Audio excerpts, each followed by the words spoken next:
ئەخاتە ڕوو. خوشک و برایانی بەڕێز، ئەم کاتەوە هەموو کاتێکتان باش. ئەمەوێ ئەم جارە لەسەرێکی لە پرسە گرنگەکانی کۆمەڵەکەمان بدوێم کە ئەویش پرسی ئافرەتە. مەبەستم لە ئافرەت هەم کچە هەم ژنە و ئەمەوێ سەرەتای بابەتەکەم بەمە دەست پێ بکەم. ئەمەوێ بە گێڕانەوەی ئەم باسە بچمە ناو بابەتەکەوە.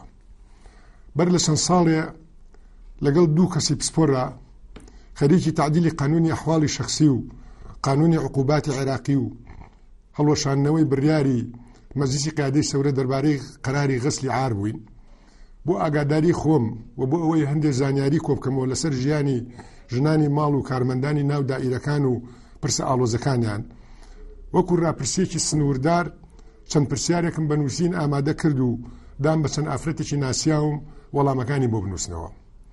دوای ئەوەی وەڵامەکانم وەرگرتەوە هەندێک لە وەڵامەکان ئەوەنگە کاریگەر بوون تا ئێستش لە بیرما بە زیینوێتی ماون. یەکێکیان لە کۆتایی وەڵامەکانیان نووسی بووی ئای خوایە خۆزگە قەت ژن نەبوومایە. ڕەنگە ئەم ڕستەیە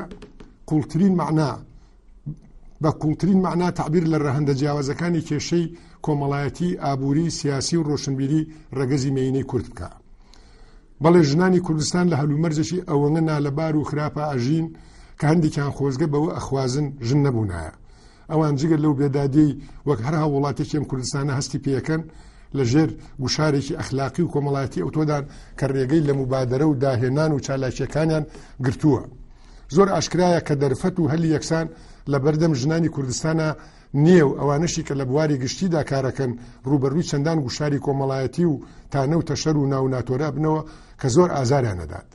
ئێمە ئازانین ئەو چاودێریە کۆمەڵایەتی و ئەخلاقی بەسەر ژنانەوەی هێندە گەورە و ناپێویستە کە زۆرێک لە ئافرەتانی وا لێ کردووە خۆیان لە بواری گشتی بە دوور بگرن و بەشداری تێدا نەکەن.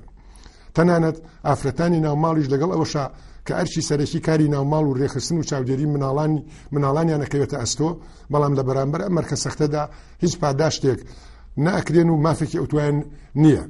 لە ڕاستیدا کێشەی ژنانی ناوماڵ کە خۆیان بۆ ژیانی خێزانی تەرخان کردو و کارێکی سەختی بێبەرامبەرەکەن لە کێشەی ئەو ژنانە سەختترە کە لە بواری گشتیدا کارەکەن.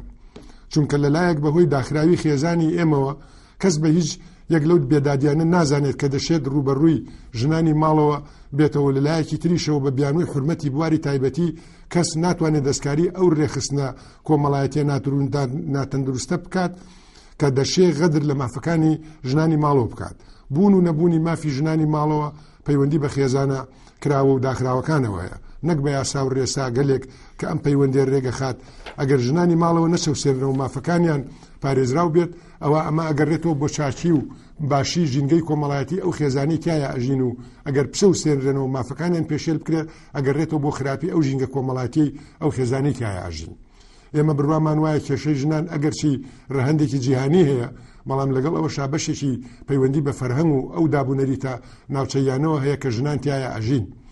ڕەهەندێکی جیهانی هەیە چونکە ئەم کێشەیە سەرتاسەری جیهانی گرتوۆتەوە و تا ئێستاش ژنان لە زۆربەی وڵاتانی دنیادا لە پێش ئەو گروپانەوەن کە هەم تومتیژیان بەرامبەرەکرێ و هەم دەزرێژی ئەخلاقیان نەکرێتە سەر و هەم وەک کاڵایەکی بازرگانی بەکارەهێنرێن. ڕەهەندێکی ناوچەییشی هەیە کە ئەگەڕێتەوە بۆ ئەو دابوونەریتە ناوچەیانەی غەدر لە مافەکانی ژنان نەکات و ئازادیان پێشێلەکە. بۆ نمونە تا ئێستش لە کۆمەڵی ئێمە پاژماوەی هەندێک دیاردە ماون لەوانە ژن بە ژن و شیربایی و مارەبرینی لەسەر بێشکە کە هێشتا کەم تا زۆر ماوە. کێشەی ژنان لە کوردستانە لە دوای ڕاپەڕینەوە سیمایەکی تازەتری وەرگرت. چەندان ڕێکخراوی ژنان پیابوون کە بە ناوی بەرگریکردن لە مافەکانی ژنەوە دەستیان بە خەبات و تێکۆشان کرد. بەڵام بەداخەوە ئەم ڕێکخراوانە کە ئەیانتوانی دەورێکی زۆر گرنگتر لە چارەسەرکردنی ئەم کێشەیەدا ببینن بەهۆی کردبوونی حیزبی و پیسبوونی ژینگەی سیاسیەوە ئەو دەورە کاریگەریان نەبینی کە ئەبوو هەیان بێ. دیارە ئێمە بە چاوی ڕێز و تەقدیرەوە تەماشای ڕۆڵی هەموو ئەو کادر و ڕۆژنامەنووس و هەڵسوڕاوانەی بواری ژنانەکەین کە بۆ چەسپاندنی مافی ئەفرەت هەوڵ و کۆشیشان کردووە. ئەزانین هەندێکیان بۆ داکۆچیکردن لە مافی ئەفرەت دووچاری هەڕەشە و مەترسی بوونەتەوە، بەڵام کارکردن بۆ چارەسەرکردنی کێشەی ژنان کورد نابێتەوە بۆ هەندێک شتی بچووک کە زۆرێک لە ڕێکخراوەکانی ئافرەتانی بەخۆیەوە خەریک کردووە. ئێمە بڕوامان وایە کێشەی ژنان لە کێشەی کۆمەڵ بەگشتی جیا نابێتەوە. چارەسەرکردنیشی پەیوەندی بە چارەسەرکردنی هەموو کێشەکانی کۆمەڵەوە هەیە. ناتوانین بڵین کۆمەڵێکمان هەیە بۆ ژنان باشە بەڵام بۆ خوێندکاران و لاوان و کرێکاران خراپە و بە پێچەوانەوە، یان بۆ ژنان خراپە بەڵام بۆ ئەوانی تر باشە. ئێمە بڕوامان وایە ئەو سیستەمە سیاسی و کۆمەڵاتی بۆ ژن خراپ بێت بۆ هەموو ئەوانی تریش خراپە و بۆ ژنیش باش بێت بۆ ئەوانی تریش باشە بێت. لێرەوە چاکردنی هەلومەرجی ژنان لە هەموو ئەو شتانەدا بینین کە سەرجەم سیستەمەکە چاک ئەکات. هەوڵدان بۆ ژیانێکی باشتر و مافی زیاتر بۆ ژنان لە هەوڵدان بۆ ژیانی باشتر و مافی زیاتر بۆ گروپەکانی تری کۆمەڵ جیانابێتەوە. لەم ڕوانگەیەوە ئێمە لە لیستی گۆڕانە پێمان وایە بۆ چارەسەرکردنی کێژەی ژنان ئەبێت لە دوو ئاساکار بکەین. ئاستی یەکەم پەیوەندی بە فەرهەنگ و پەروەردەوە هەیە، بەبێ کارکردن بۆ فەرهەنگێکی کراوە و پەروەردەیەکی تازە و هاوچەرخ زەحمەتە ئەو شیارێ کۆمەڵایەتی و سیاسی دروست بکەین کە چەوسانەوەی ژنان نەهێڵێت و ڕێز لە مافەکانیان بگرێت. بە تایبەتی ئەبێت کار لەسەر سیستەمی پەروەردە بکرێ و لە قۆناغەکانی سەرەتایی خوێندنەوە بیرۆکەی ڕێزگرتن لە مافی ئافرەت لە ناو تاکەکانە بچەسپێنرێ. ئاستی دووهەم پەیوەندی بە دەوڵەت و دارڕشتنی ئەو یاسایانەوە هەیە کە مافی ژنان بە یاسا یاخود بە قانون ڕێگەخات. ئێمە لە لیستی گۆڕانە کارەکەین بۆ ئەوەی یەکەم قانونێ دەربکرێ بۆ قەدەغەکردنی تەحەڕوشی جنسی، چونکە بڕوامان بەوە هەیە بەشێک لەو بێدادیانەی ڕوبەڕووی ژنانە بێتەوە پەیوەندی بەوە هەیە ژنان وەک سەرچاوەیەکی لەزەتی کاتی ئەبینرێن و هەندێک کەسیش پێگەی مەسئولیەتی خۆیان بۆ ئەم مەرامەناشتینە بەکارهێنن. دەرکردنی قانونێ بۆ قەدەغەکردنی تەحەڕوشی جنسی ئەتوانێت ڕێگرێکی یاسایی بێ بۆ ڕێبرین لەم فەسادە ئەخلاقیە و چیدی ژنان نەتوانن نەبنا قوربانی هەندێک نیازی بێت. دوو قانونێ دەربکرێ بۆ مامەڵە لەگەڵ هەڵاواردنی ڕەگەزی واتە معاملە لەگەڵ تەمیزی جنسی. لەم بوارەدا دوو جۆرە هەڵاواردن هەیە کە یەکێکیان سەلبیە و ئەوی تریشیان ئیجابیە.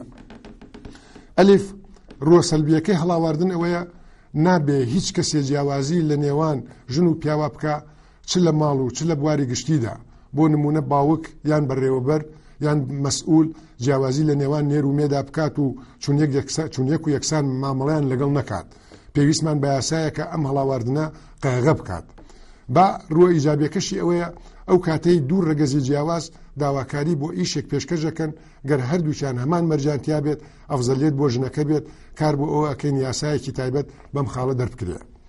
سێ قانونی دەربکرێ بۆ دابینکردنی مافەکانی ژنانی ماڵ واتە مافی کابان، کار بۆ ئەوە ئەکەین یاسایەکە بێت بۆ ئەوەی کاری ژنانی ماڵەوە ئەنجامی ئەدەن وەک کاری بواری گشتی تەماشا بکرێ و لەلایەن حکوومەتەوە موچەی بۆ دابین بکرێ.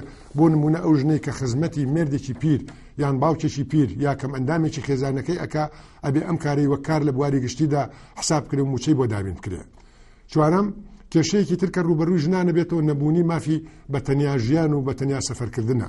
پێمان وایە سەرخستنی خوێندەواری و ڕۆشنبیربوونی ژنان زۆر یارمەتی دەرەبێت بۆ ئەوی بتوانرێ ئەم مافانەش بە یاسا ڕێک بکرێ.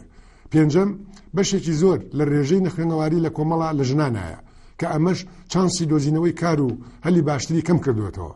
نەهێشتنی نەخوێنەواری و کۆمەکردن بۆ زیاتر خوێندنی ژنان یەکێکە بێ لەو خاڵە گرنگانەی لە لیستی گۆڕانە گرنگی پێدەین. خوشکان، دایکان، کچان و ژنانی بەڕێزی کوردستان، لێرەدا بە پێویستی ئەزانم شعرەکەی بێکەس کە نزیکەی 70 ساڵ لەمە بەروتوێتی بەبیر بمێنمەوە کە کۆمەڵی کوردی شوپاندووە بە مەلێ کە باڵێکی ژنە و باڵەکەی تری پیاوە و ئەڵێ نێر و مێ هەردوو بەجووتە بۆ وەتەن هەوڵێ نەدەن دوورە دەرچوونمان لە دیلی مەل بە باڵێ نافڕێ. هیوادارم سەرکەوتنی لیستەکەی ئێمە لیستی گۆڕان وەک سەرکەوتنی مافی زیاتر بۆ خۆتان تەماشا بکەن، گەردەنگ بە لیستی گۆڕان بن، هەوڵە دێن جیهانێک دروست بکەین کە کەس تایەدان